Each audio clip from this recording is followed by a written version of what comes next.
اعوذ باللہ من الشیطان الرجیم بسم اللہ الرحمن الرحیم۔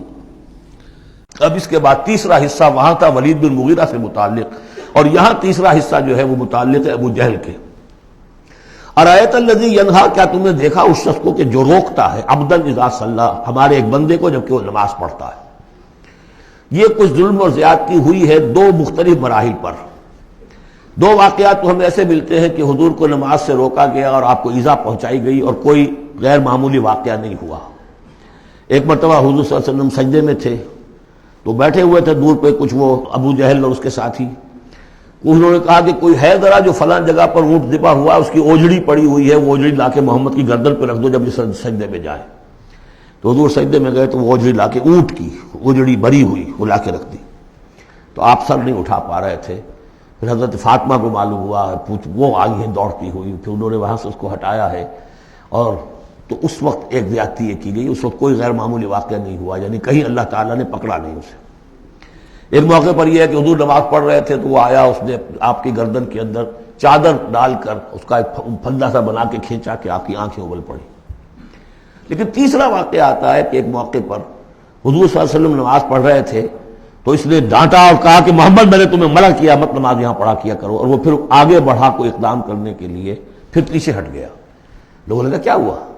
تو کہا کہ مجھے اپنے اور محمد کے درمیان ایک کھائی نظر آئی جس میں کوئی پروں والی مخلوق تھی اور وہ میری تکہ بوٹی کرنے کو تیار تھی، اس سے خوف کھا کر وہ پیچھے ہٹ گیا۔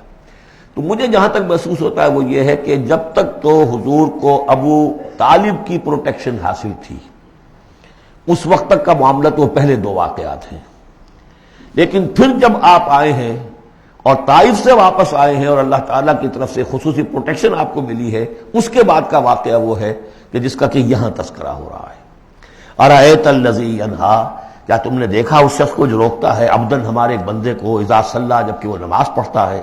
ارایت ان کان علی الہدی، کیا تم نے غور کیا اگر وہ شخص ہوتا ہدایت پر، یہی ابو جہل ہدایت کے راستے پر کاربند ہوتا، او ہمارا بالتقوی، یہ ہمت والا آدمی ہے، جرت والا آدمی ہے، بخیل نہیں تھا، اس نے یہی کہا تھا کہ بنی ہاشم نے اگر لوگوں کو غریبوں کو کھانے کھلائے ہم نے ان سے بڑھ کر کھلائے، ابھی تک تو ہم کندھے سے کندھا ملا کر آ رہے، وہ بخیل نہیں تھا۔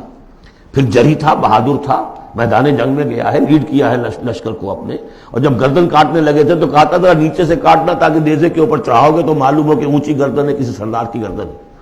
تو یہ چیزیں اس کے اندر تھیں، مرد میدان تھا۔ لیکن یہ ہے کہ وہ جو صدق بالحسنی والے معاملے پہ آ کے مار کھا گئے۔ لیکن یہ کہ اگر یہی شخص ایمان لے آیا ہوتا، ہدایت پر ہوتا، تقویٰ کی تعلیم دیتا، تو آپ سمجھیے پھر کیا ہوتا، گویا کہ ایک اور عمر فاروق مل گیا ہوتا اس امت کو۔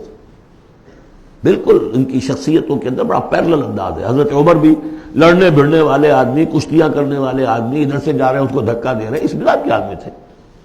لیکن یہ کہ بہرحال ان میں وہ چیز موجود تھی کہ بخل نہیں اور بزدلی نہیں۔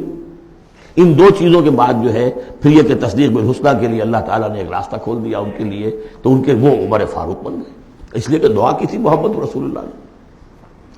ارایت ان کذب وتولی، کیا تم نے سوچا کہ اس نے جو جھٹلایا ہے اور منہ موڑ لیا ہے، الم یعلم بان اللہ یری، کیا یہ جانتا نہیں کہ اللہ دیکھ رہا ہے؟ کلا لئن لم ینتہ، ہرگز نہیں، اگر یہ باز نہ آیا، لنصفا بالناصیہ، ہم گھسیٹیں گے اس کی چوٹی کے بال پکڑ کر، ناصیۃ کاذبۃ خاطئہ، یہ پیشانی کہ جو خطا کار ہے، جھوٹی ہے۔